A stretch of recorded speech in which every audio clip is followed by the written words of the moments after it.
സർക്കാർ യാതൊരു തരത്തിലുള്ള നേട്ടവുമില്ല. ജീവനക്കാരൻ എന്താണ് നേട്ടം? ജീവനക്കാരൻ യാതൊരു തരത്തിലുള്ള നേട്ടവുമില്ല. പിന്നെ ആർക്കാണ് നേട്ടം? അവിടെയാണ് ഏറ്റവും വലിയ കളി വരുന്നത്. എന്തിനാണ് NPS നടപ്പിലാക്കിയത്? ജീവനക്കാർക്ക് നേട്ടം കിട്ടാനാണോ? സർക്കാർ നേട്ടം കിട്ടാനാണോ?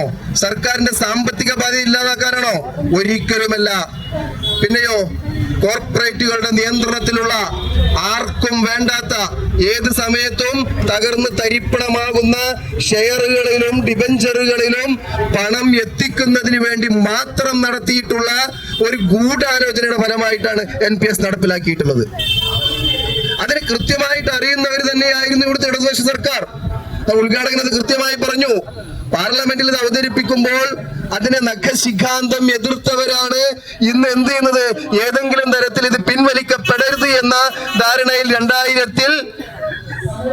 ഒന്നാം പിണറായി വിജയൻ സർക്കാരിന്റെ അവസാന കാലഘട്ടത്തിൽ ഇതിനെ പിൻവലിക്കാൻ പറ്റുകയില്ല എന്ന് പറയുന്നതിന് വേണ്ടി ഒരു നോട്ടിഫിക്കേഷൻ, ഗസറ്റ് നോട്ടിഫിക്കേഷൻ വരെ കൊണ്ടുവന്നിട്ടുള്ളത്. അപ്പോൾ ഇവിടേക്ക് നമ്മൾ മനസ്സിലാക്കേണ്ടത് ഇവിടുത്തെ ഭരണകൂടവും അതുപോലെ തന്നെ ഈ പണം ലഭ്യമാകേണ്ടുന്ന കോർപ്പറേറ്റുകളും തമ്മിൽ അവിശുദ്ധമായ കൂട്ടുകെട്ടുണ്ട് എന്ന് തന്നെ മനസ്സിലാക്കണം. കാരണം കോർപ്പറേറ്റുകൾക്ക് മാത്രമാണ് ഇതിന്റെ ലാഭം. ഈ NPS പദ്ധതി പിൻവലിച്ചു കഴിഞ്ഞാൽ നിങ്ങൾ നോക്കൂ, നമ്മുടെ ഓരോ ഫണ്ടുകളും എവിടെയാണ് നിക്ഷേപിക്കുന്നത്? പേരിന് പറയുന്നത് LIC എന്നും UTI എന്നും SBI എന്നും ഒക്കെ പറയുന്നുണ്ടെങ്കിലും നമ്മുടെ പലരുടെയും ഒരു മാസത്തെ കോൺട്രിബ്യൂഷൻ SBIയുടെ ഒരു ഷെയർ പോലും വാങ്ങാൻ തികയില്ല.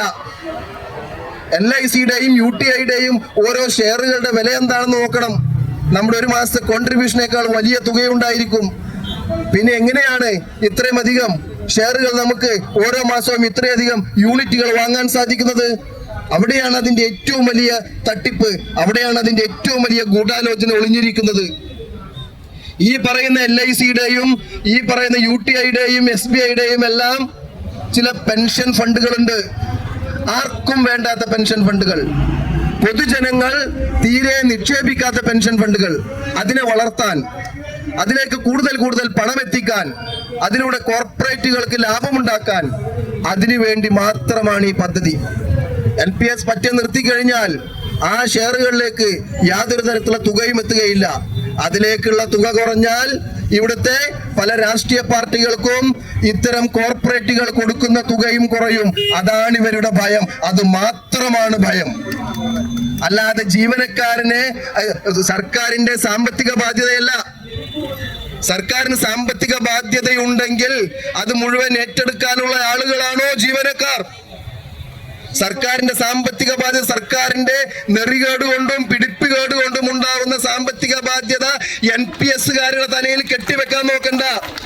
അങ്ങനെ നോക്കിയാൽ അത്തരം ഭരണകൂടങ്ങളല്ല പിന്നെ ഉണ്ടാവുക. ഭരണത്തിന് തുടർച്ചയുണ്ടാവില്ല, മാറ്റമാണ് ഉണ്ടായിരിക്കുക എന്ന് ഞങ്ങൾ ഓർമ്മപ്പെടുത്തുകയാണ്. മാറണം, മാറ്റിക്കൊണ്ടേയിരിക്കും. ഒരു സംസ്ഥാനം ഭരിക്കാൻ അറിയാത്ത ഒരു സർക്കാരാണെങ്കിൽ എന്തിനാണ് അങ്ങനെ ഒരു സർക്കാർ? ഭരിക്കാൻ അറിയാത്തവർ രാജിവെച്ച് പുറത്തു പോകണം.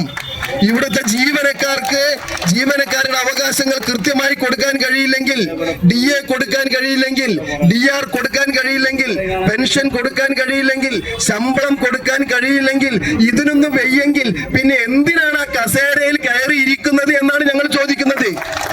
പറ്റില്ലെങ്കിൽ ഇറങ്ങിപ്പോകണം. ജീവനക്കാരോട് നിങ്ങൾ ചോദിക്കുമല്ലോ, ജീവനക്കാരന്റെ മുമ്പിൽ വരുന്ന പൊതുജനത്തിന് കൃത്യമായി സേവനം കൊടുക്കാൻ കഴിയില്ലെങ്കിൽ ഞാൻ പറയും ആ ജീവനക്കാരൻ ആ കസേരയിൽ ഇരിക്കരുത്. ശരിയാണ്.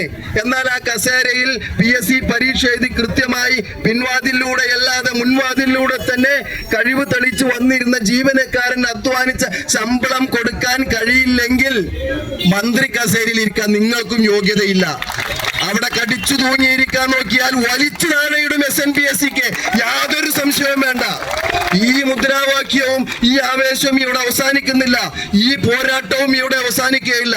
പങ്കാളിത്ത പെൻഷൻ പദ്ധതി പിൻവലിച്ച് സ്റ്റാറ്റ്യൂട്ടറി പെൻഷൻ കൊണ്ടുവരുന്നത് വരെ ഈ ഒത്തൊരുമിച്ച് രാഷ്ട്രീയത്തിന്റെ വ്യത്യാസമില്ലാതെ ഈ പോരാട്ടം നയിക്കും. അത് SNPSCക്ക് മുന്നിൽ നിന്ന് നയിക്കുമെന്ന കാര്യം നിങ്ങളെ ഓർമ്മപ്പെടുത്തുകയാണ്. എന്ന് ഓർമ്മിച്ചാൽ നിങ്ങൾക്ക് നല്ലത്.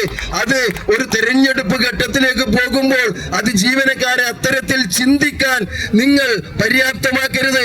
കാരണം ജീവനക്കാരുടെ ആവശ്യം ജീവനക്കാരുടെ അവകാശങ്ങൾ നേടിയെടുക്കലാണ്.